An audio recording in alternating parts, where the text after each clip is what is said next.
Welcome to Putting It Together, the podcast that goes through the entire body of work of Stephen Sondheim, show by show and song by song. My name is Caughell Marshall, your self-described Sondheim expert.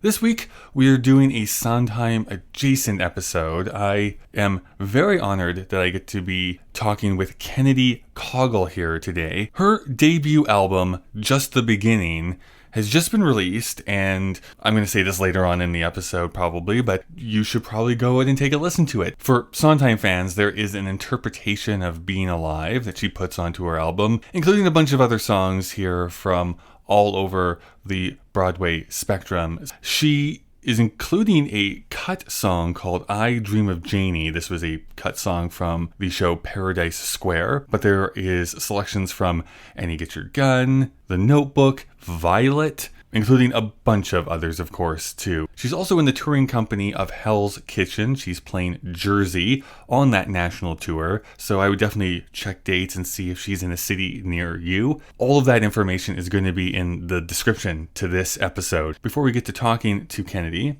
obviously you can support this show for absolutely free by giving a rating and review on whichever app you listen to podcasts in. I always appreciate that. But because Putting Together is an independent podcast, you can also help monetarily, which will help to grow and make this show better by going over to our Patreon page. Please do not donate, of course, if it impacts you negatively financially. Patreon.com/puttingittogetherpodcast is the place you can go to if you want to help support the show that way. But there's no reason to keep Kennedy waiting any longer. So, Kennedy Caughell, thank you so much for joining me here today. Hi, thank you for having me. You know, you've had such a, I think, wonderful career here so far within musical theater. But I guess to just jump straight into it, was there a moment in your childhood or young life where there's something that occurred to you like, oh, this is something that I actually want to pursue? Yes, well, when I was younger, I kind of got attached and taken along with whatever my older sister wanted to do. And my older sister loved Broadway because my mom loves Broadway and took us to the touring shows when they came into town. And my sister decided that she kind of wanted to pursue it as a child actor. So my mom took us to New York on a trip to audition for agents. Meanwhile, Annie was on Broadway.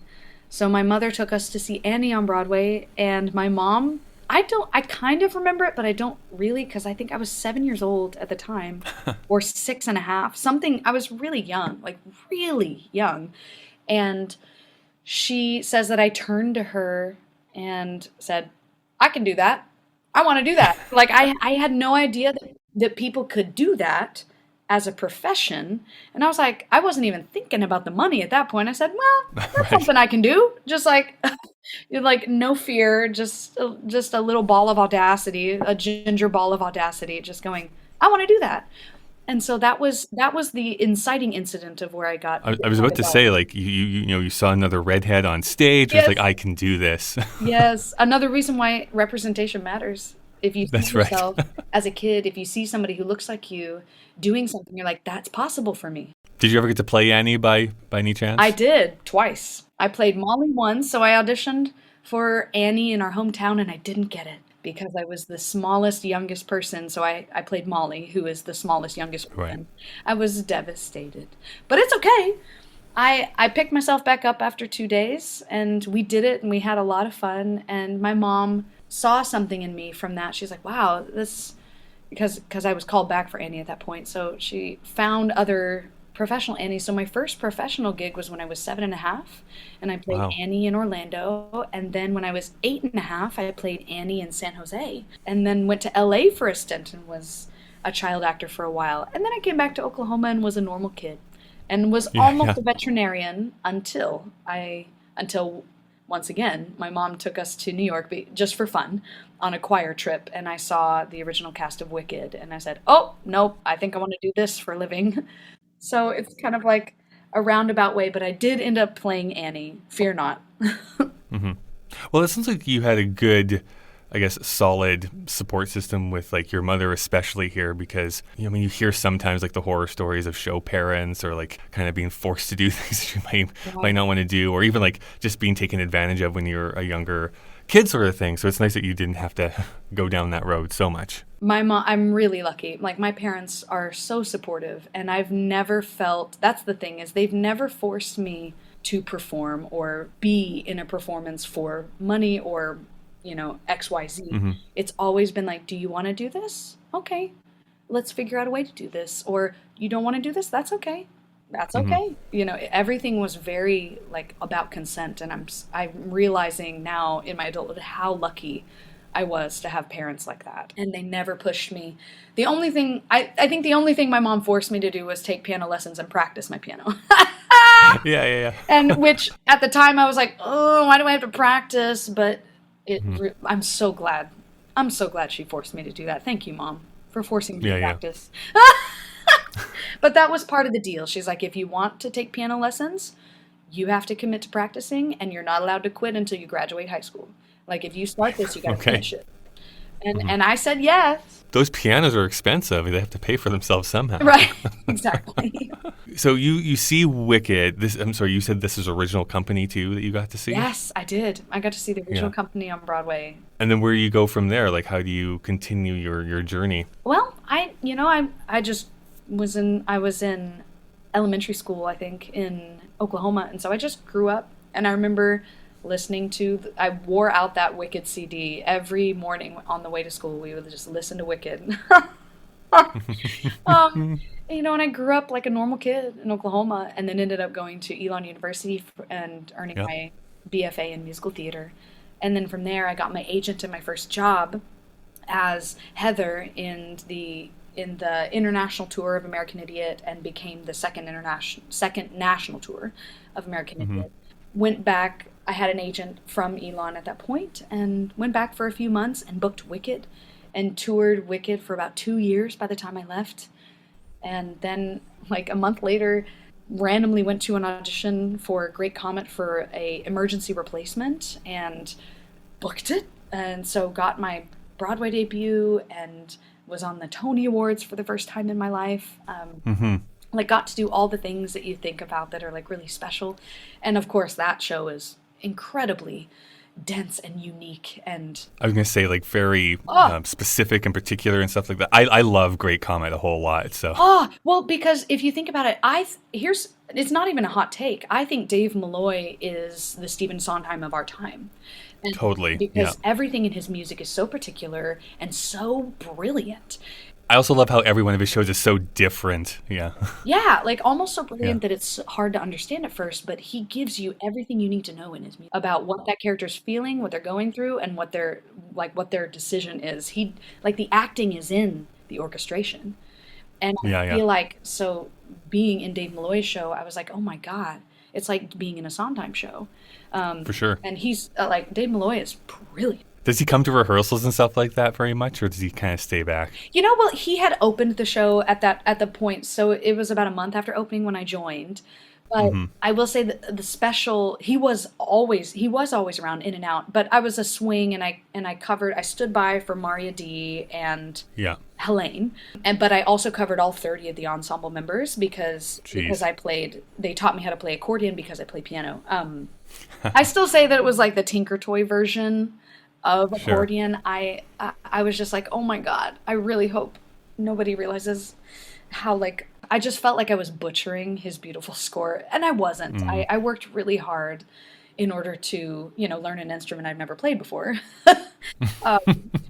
And because it was all like singer, musician, Hmm. instrumentalist. So they said, you're playing accordion. I said, yes, I am. For my Broadway debut, I will do whatever you want.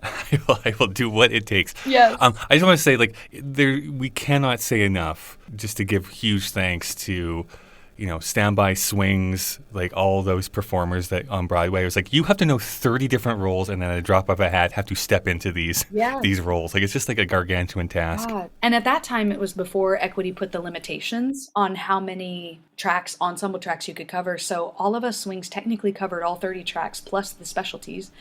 And it was like one of those wild times where I felt like, first of all, swings are the smartest people in the room simply because their minds are working overtime all the time. For sure. And there were times when there were tracks that were dance specialties that they were like, don't worry about that. We'll have our dancer swings go on. You'll never go on for that. Enter hey, are you in Midtown? Because we need to teach you this track and you're going to do it in 2 hours. And I did. Right. And I did. I did the track. Nobody died.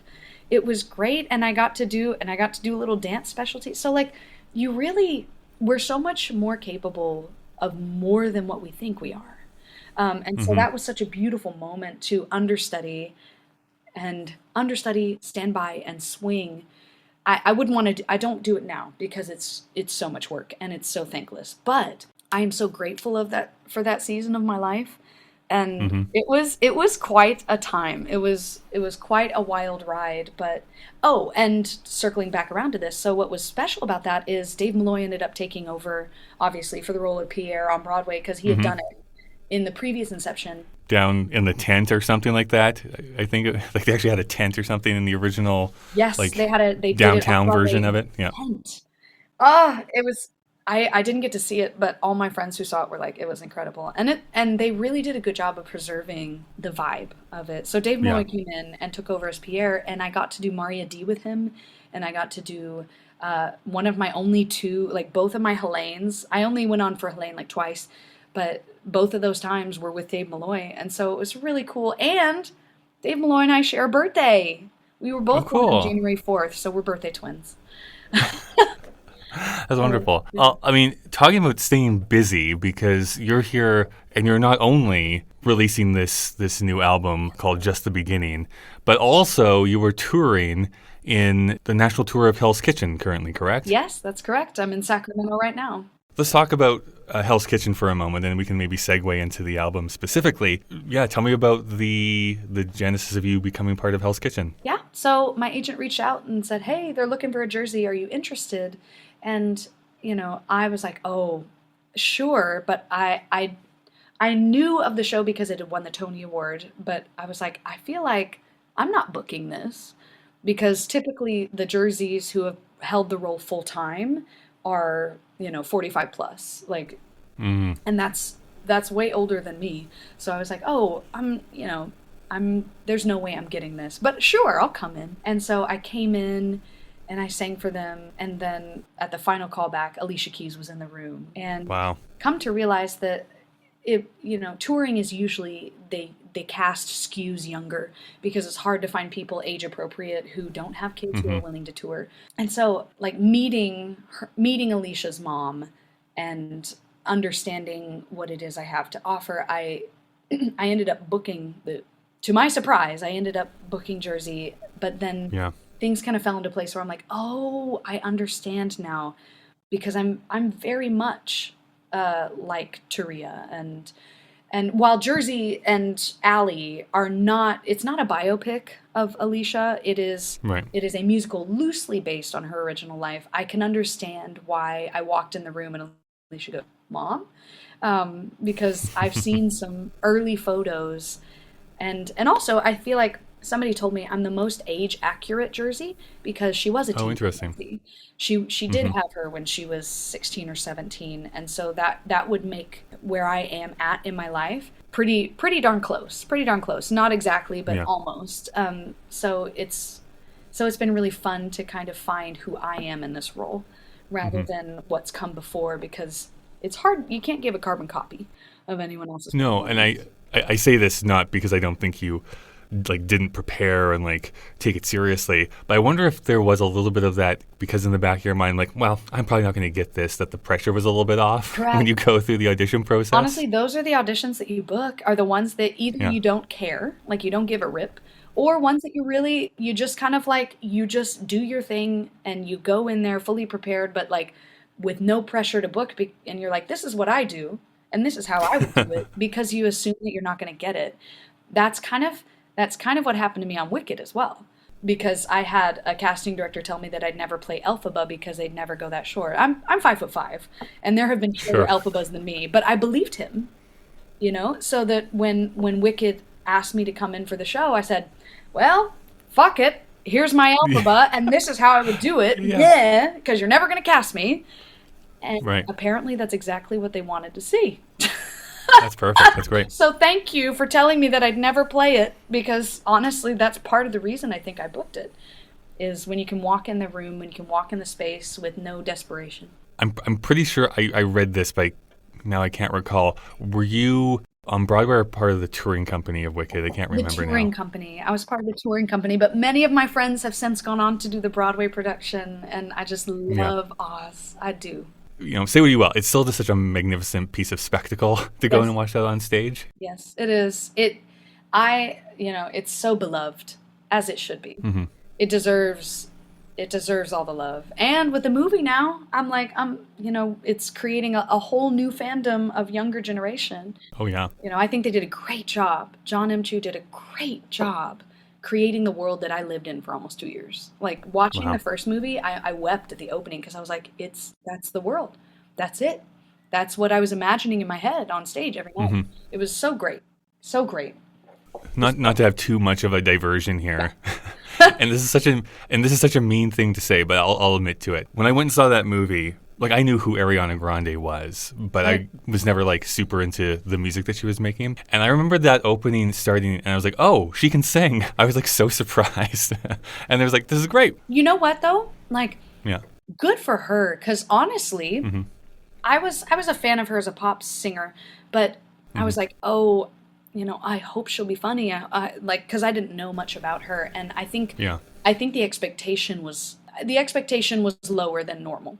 I think I'll say that. Sure. Like when I saw the casting, I was like, oh, hopefully she can act it, because I knew she could sing, but I was like, I really hope she'll be good. But Hmm. honestly, she was one of my favorite parts of the movie. She really, I feel like she knocked it out of the park. I was super impressed with what she did. Yeah, I was impressed with her too.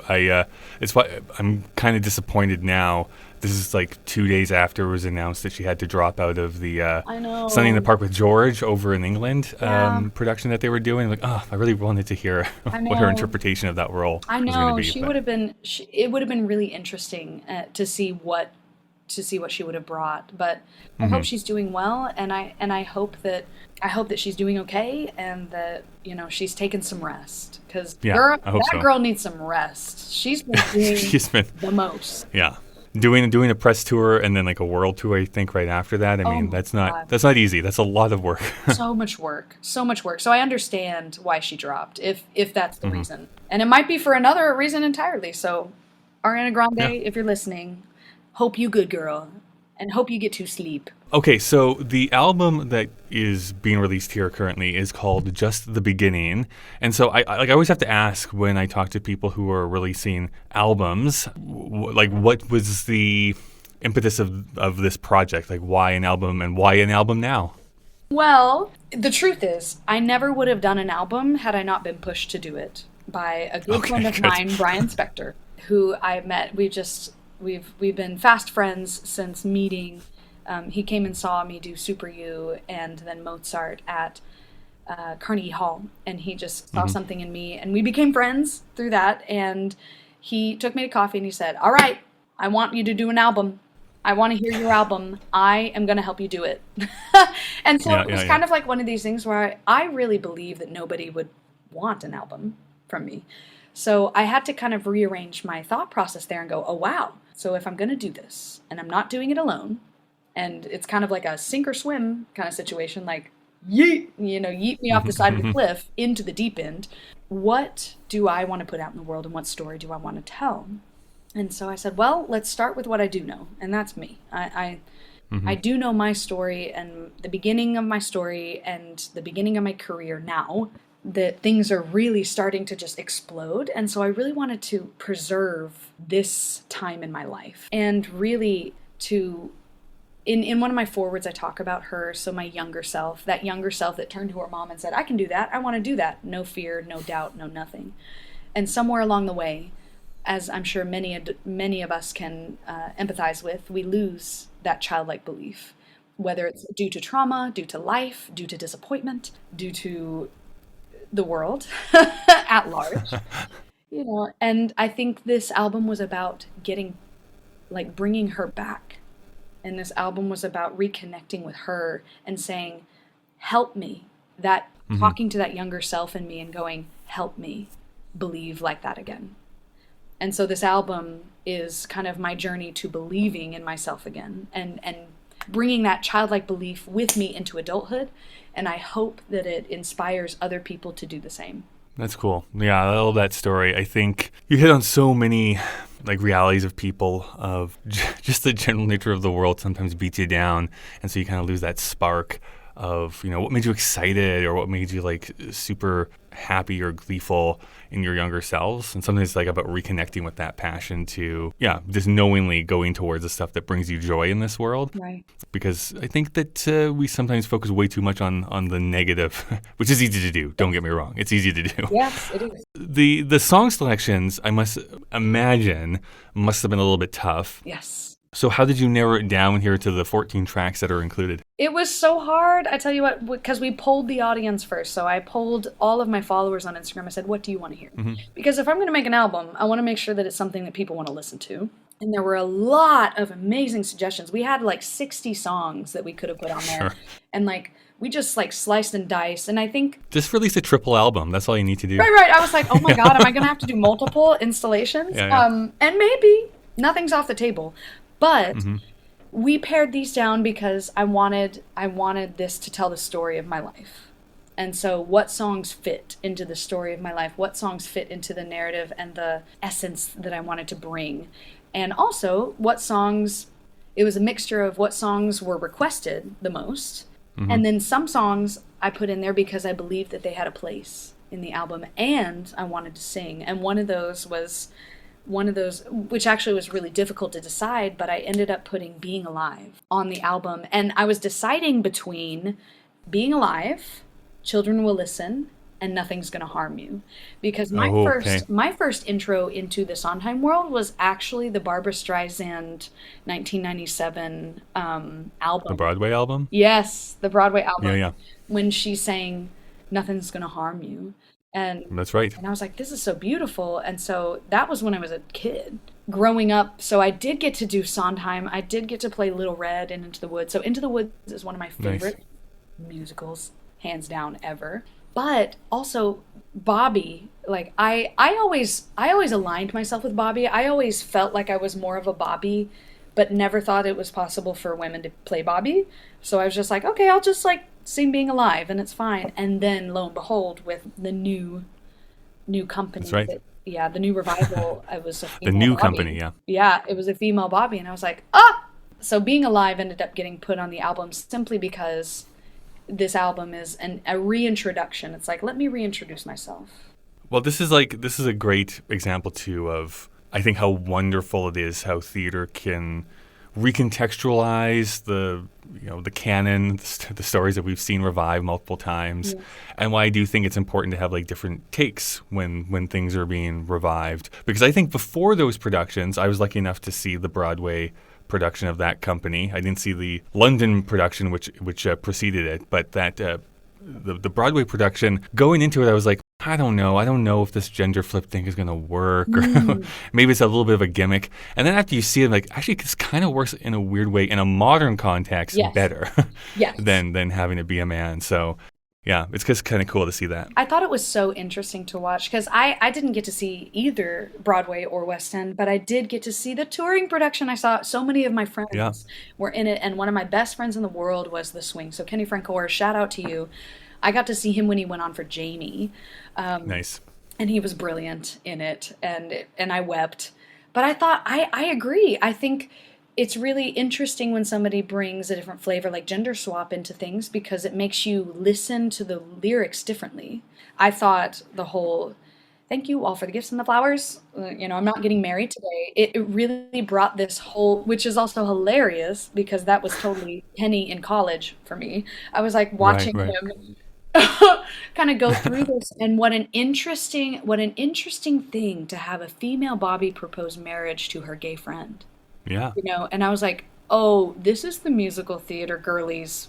Like what musical theater woman who has a gay harem hasn't proposed marriage to one of her gays? I certainly have. I'm like, I had marriage, pacts with people. I'm like, okay, if we're not married by 45, we're going to get married, and so it was such an interesting thing to see that play out. And also the concept of ageism with Bobby. Mm-hmm. And let me tell you, and I think ageism is harder on women than it is on men, like female presenting, because no matter what, men can age like a fine wine, but women get old and crusty. Like that's the perception here, right, of society. And so to watch that in real time, to have that be part of the narrative of Bobby's story, it's almost more, I think it's almost, there's more desperation about it.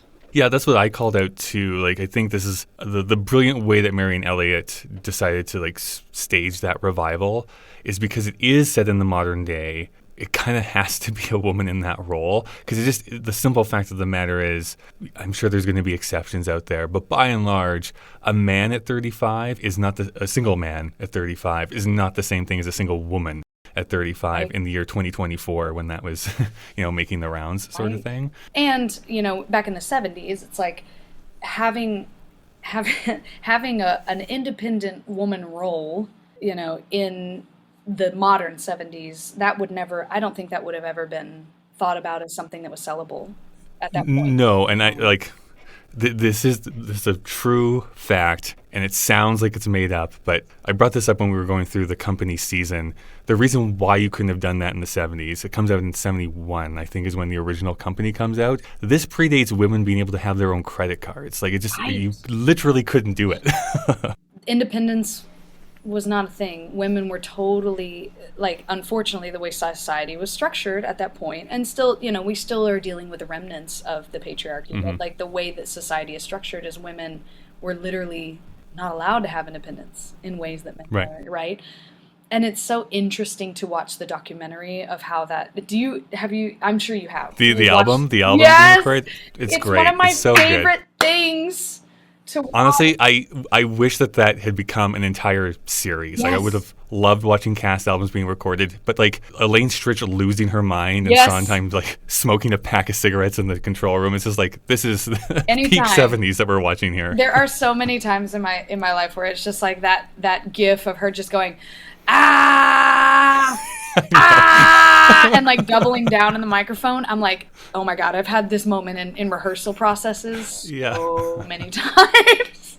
That's right. It's so relatable. Oh my goodness, it's one of my favorite things. And I love, who was it that did, like, somebody did like a mockumentary style based on that? Yeah, I think it's called Documentary Now is what the show is called, and they parody like really deep cut documentaries. They parody, like, it's yes. like they really know their stuff when they're going into it. Right. So I had to put Bobby on. I had to put Company and Being Alive. Somebody sit in my chair and ruin my sleep and make me aware of being alive. Being alive. Somebody need me too much. Somebody know me too well.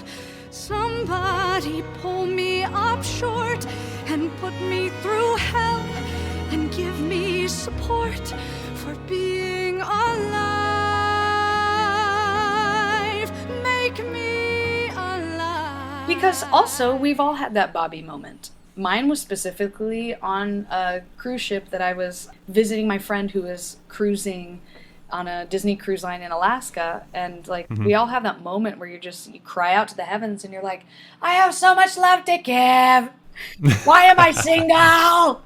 And that was definitely my Bobby moment. So I just wanted to preserve that moment in my life, because not 2 weeks later after that, I met the man who would become my husband.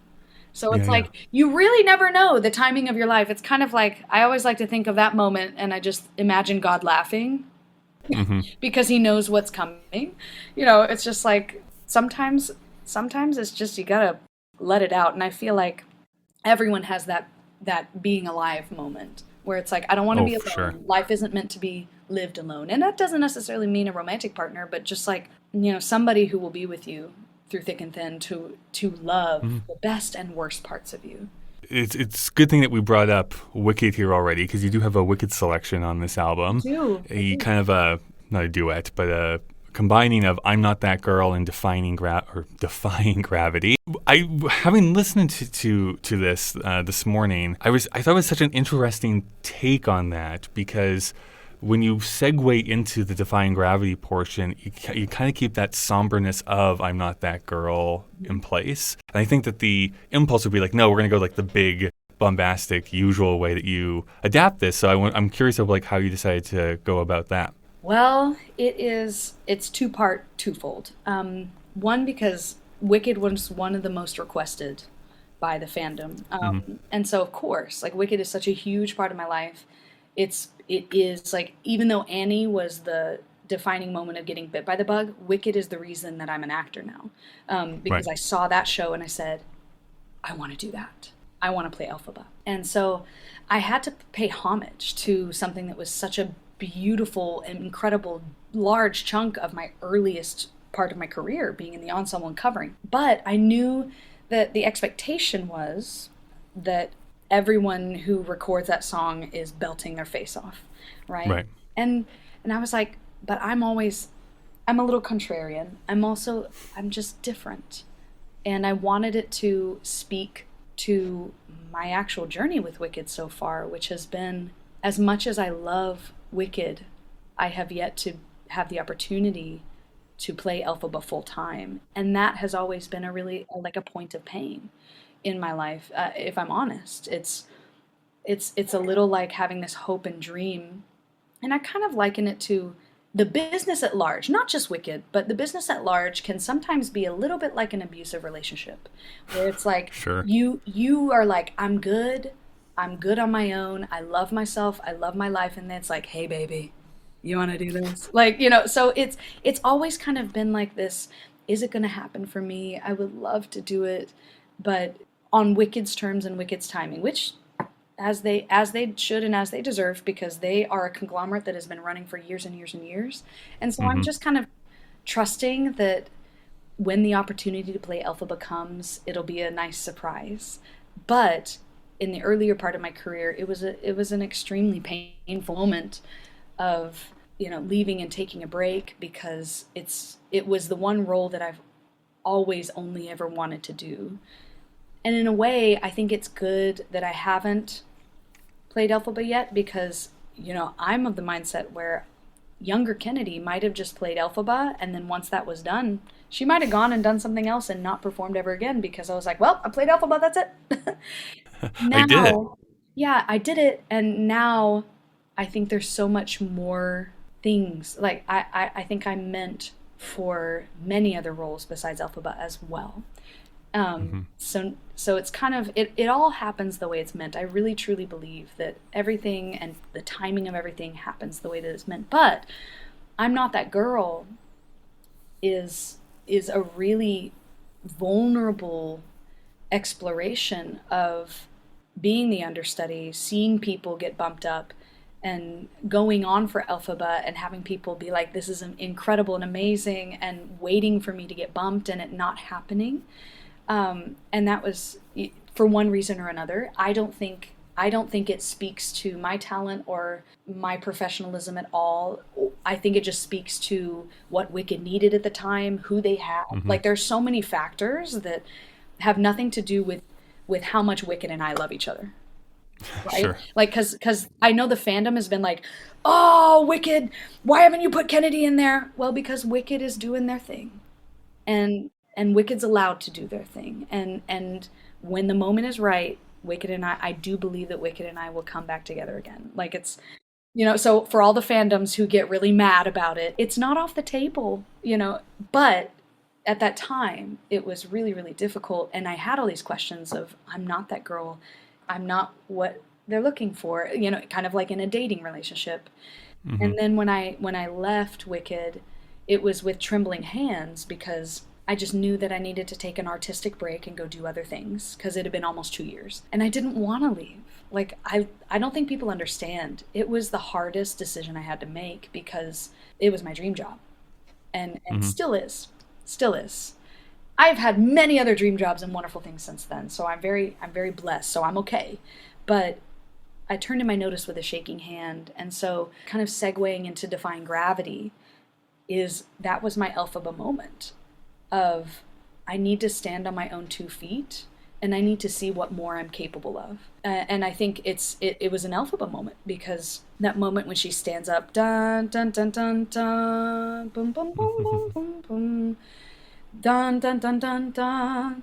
That's her realizing that there's something in her that can't be contained and that's bigger than the vessel that people have put her in. That Defying Gravity is really about Kennedy Caughell soaring beyond being in the ensemble, beyond being an understudy in Wicked. So it's very beautiful and poignant in my life in that moment. So when we were in the studio, it was originally just going to be I'm Not That Girl. And I was like, there's something missing.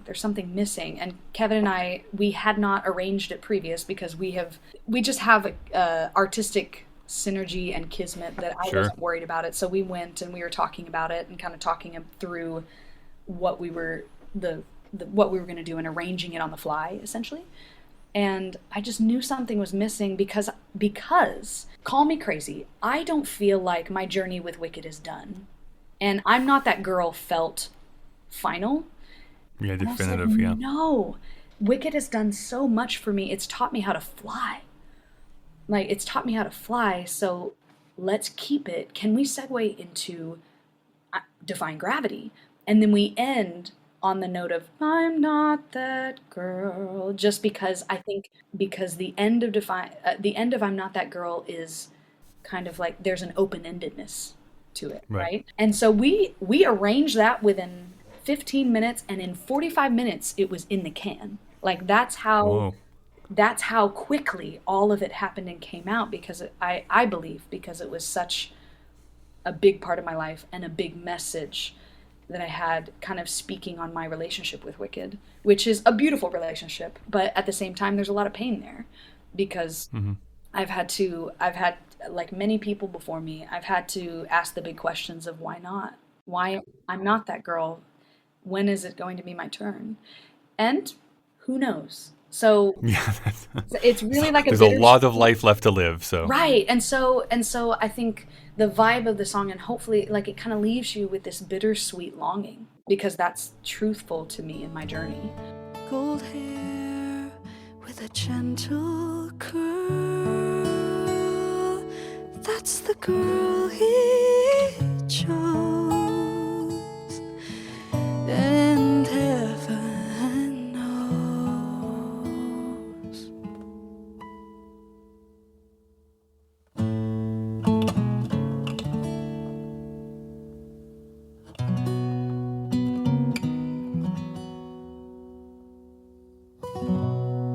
Something has changed within me.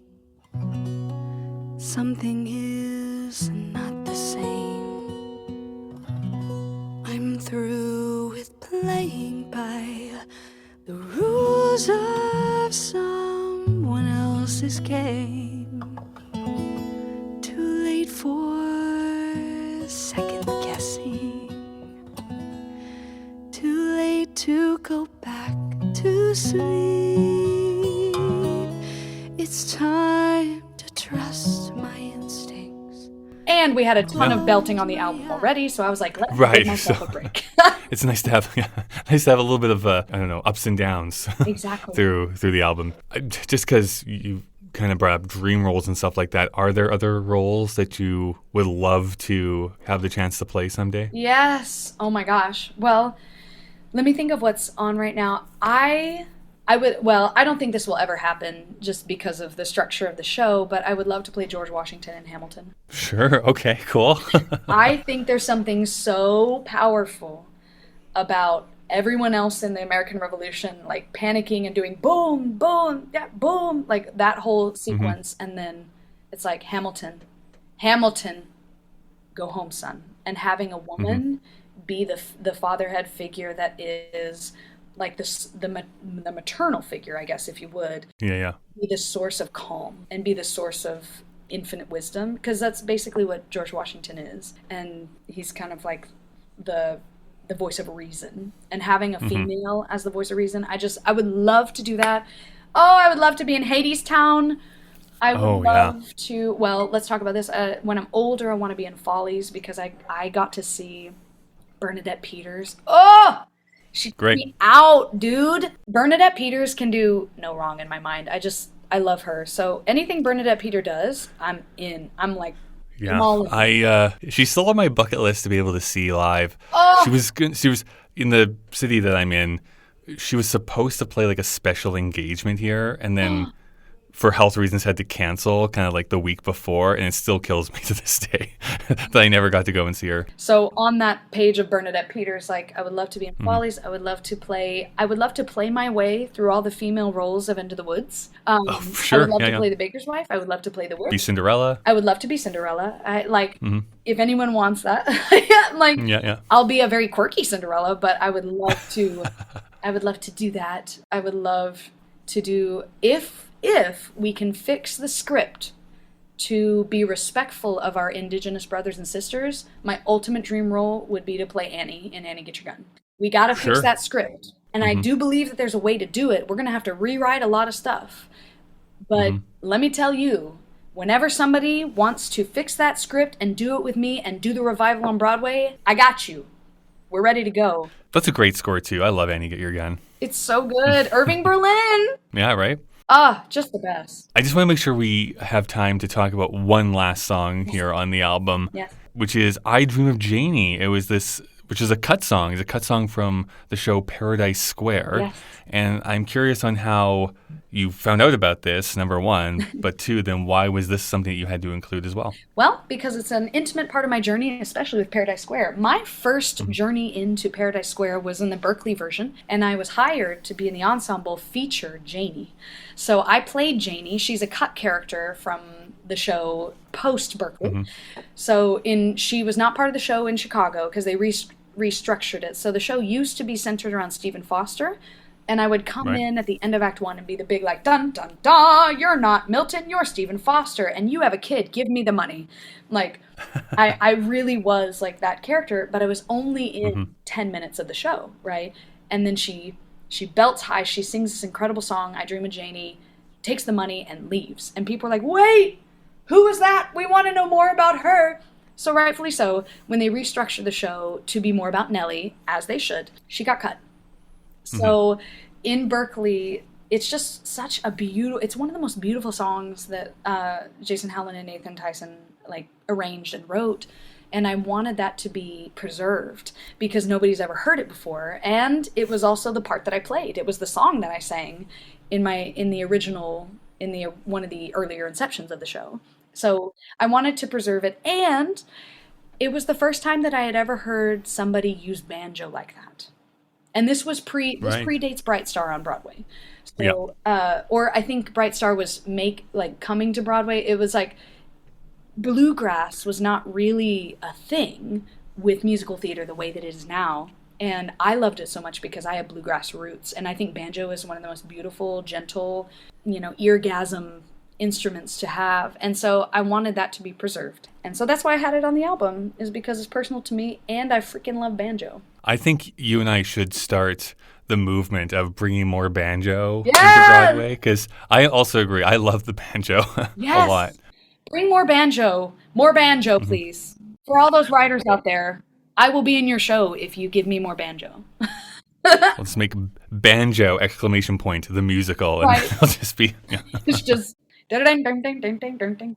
Well, I mean, there's so many other wonderful songs that are included on this album. Do you know how people can get a copy of this if they are interested in it? Yes. So you can, on all streaming platforms, you can get them. Please click that download button because that's what's helpful to artists. As far streaming doesn't really do much, but if you like the album, love the album, download that sucker on the streaming albums. You can also go to the Center Stage Records website and purchase it for yourself if you like. Also, soon to be available will be hard copy CDs, and I will happily sign them for you. You can purchase your own and we'll ship it to you. But these are currently the ways that you can listen, is on all streaming platforms and go directly to the Center Stage Center Stage Records website, and you can download it from there. Kennedy, thank you so much for taking some time out of your day to come and talk with me about this. I definitely urge people to go and check this out. I think that there is just some lovely arrangements on this piece. Of course, I'm biased because I love the Being Alive track a lot on this album, but like, there is so many other great pieces of music that are on this album too. So I definitely think people that are listening to this should go and check it out. If people wanted to stay in contact with you, is there an easy way to do so online? Yes, you can follow me on my Instagram at Kennedy Caughell. There are many, many updates. Like I said, I'll be bopping back and forth between Hell's Kitchen and Midnight for the current season. So if you want to make sure that you catch me, stay up to date, follow me at Kennedy Caughell. Follow my channel of updates, which will tell you exactly when I'm performing on what days, and my in and out schedule. So I would love to see you there. I do respond to DMs, but give me some time because it takes me a while to respond to DMs. But if you want to send me a personal message, I would love to hear from you. Tell me what you think about the album, and I hope that you enjoy it. Perfect. Great. Thank you so much. Thank you. The woman you betrayed, a shadow of the woman you betrayed.